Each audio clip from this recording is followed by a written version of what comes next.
Chị Tình duyên nợ.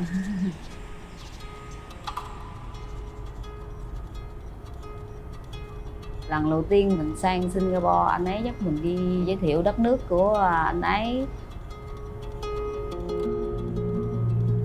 Mình thấy qua sân bay với lại đường xá gì rất là sạch đẹp. Mình mong lập gia đình ở một cái nước phát triển để sau này con của mình nó có một cuộc sống tốt hơn.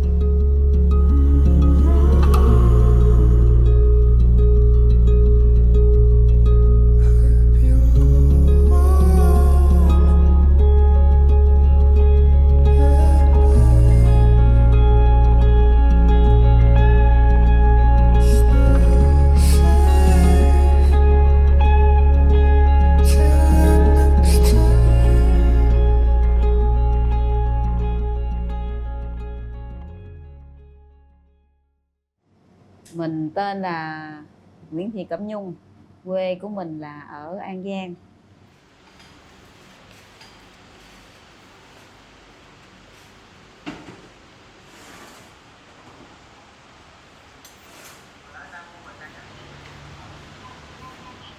Mình sang Singapore cũng được 13-14 năm. Ông xã của mình hiện tại là do được người bạn giới thiệu đó. Rồi sau đó rồi tụi mình liên hệ nhắn tin, hai đứa yêu xa. Khi mỗi ngày tình yêu đủ lớn, hai đứa tụi mình quyết định đi đến hôn nhân. Mình với ông xã của mình cùng nhau mà mở nhà hàng. Tiệm bánh mì của mình là tên Nhung Kitchen. Chị và chồng chị hiện đang mở một cái công ty môi giới để giới thiệu hôn nhân cho những cái cô gái mà ở dưới quê hoặc là những người có mong muốn là lấy chồng nước ngoài thì bên chị sẽ giúp đỡ. Chồng chị biết đến chị là qua một cái công ty môi giới, nhưng mà lúc đó là chị cũng chưa biết nhiều về chồng chị hiện tại.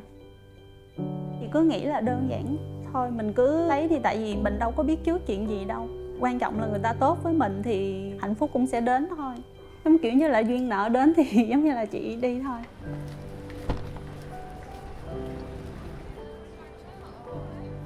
I am French Vietnamese. I was born and raised in France. I've been in Singapore for about 5 years, and when I came to Singapore, dating wasn't part of the plan. So I've been on dates to get to know people, but there were no second dates.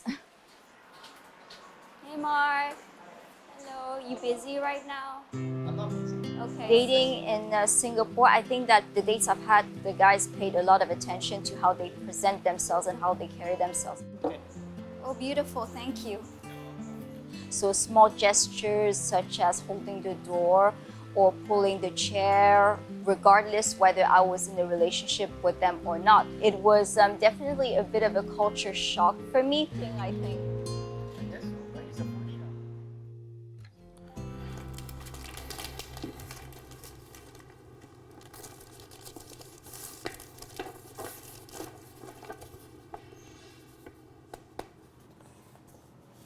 I think first thing when people say Vietnamese lady married to Singaporean, the first thing coming to the mind is that will they run away? Are they gold digger? Right? That's the first concern, because there are instances where really the lady left the man. They're bound to be in any community. They're bound to be black sheep. Just because of a few black sheep, the whole Vietnamese community is being affected. 我已经拍完了，记得吗？他已經拍完了，那我們要回家了。Lúc chị mới qua thì chị chồng chị thì kiểu như cũng không có vui lắm khi mà giống như chồng chị cưới một bạn Việt Nam về ấy. Nói chung là người ta chưa quen mình, người ta cũng sợ là mình không tốt.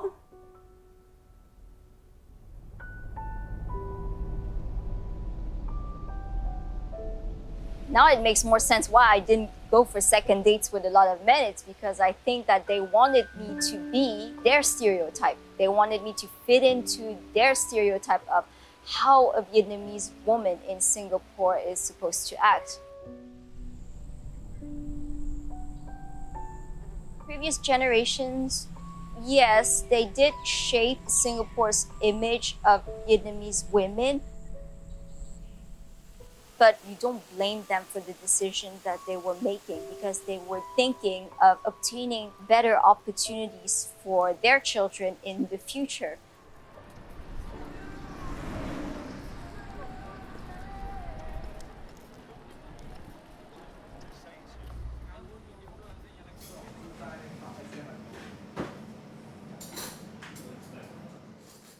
Mình ấp ủ cái ước mơ là mình mở một cái nhà hàng nhỏ cũng đã lâu rồi. Chị nói cái ước mơ của chị thì ông xã chị cũng vui, cũng vợ chồng cũng anh ủng hộ cái ước mơ của chị.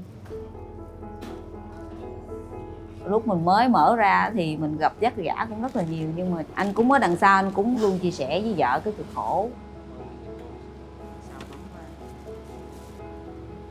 Mình nghĩ mà nếu mà thành công bây giờ là cũng phải cần vợ chồng đồng hành, chứ một mình nếu như nó nhiều chuyện đó mình cũng không có thành công đâu. Thì vợ chồng cố gắng mình thực hiện được cái ước mơ của mình thì vợ chồng mình vui vẻ hạnh phúc.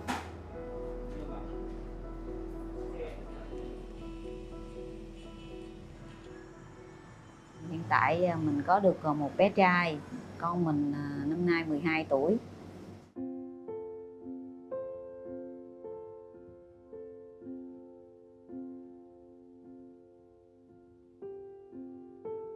Ông xã mình là người giáo dục con.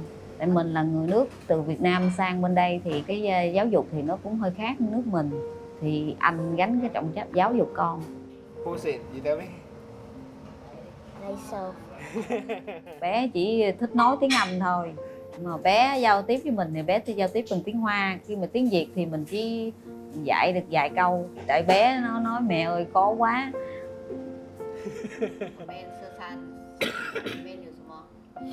You cabbage and? Beans sprout. My son really don't like to speak Chinese to the extent that he will not speak to the mother because he don't want to speak Chinese. Or sometimes if he really has something that he's really happy about, he wants to share with the mother, then he will get me to translate lor. Or if there's something he needs to ask the mother, he will get me to translate also. But last year we had tuition for him, so his Chinese improved a little bit, so they talk a little bit more. Nếu như nói với ông xã chị thì nói là chị, bản thân của chị đã tìm được đúng người, tìm đúng cái người để mà mình gửi gắm cái cuộc đời của chị. Chị cũng hy vọng mong muốn cái tương lai về sau cuộc sống của chị và con được hạnh phúc là cái ước mơ của chị.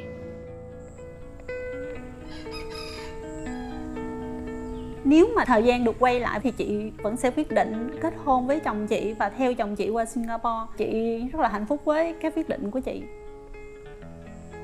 Theo chị nghĩ thì tình yêu thì nó sẽ không có phân biệt tuổi tác, giai cấp hay là những cái đất nước khác. Tại tình yêu mà cố gắng mình quyết tâm với cái tình yêu đó thì mình đeo đuổi nó thì nó sẽ được đền đáp thôi.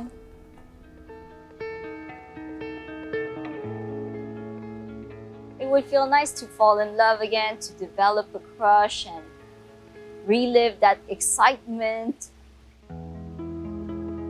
I don't think that this person has come around yet, so at the moment I am comfortable where I am, just enjoying life as it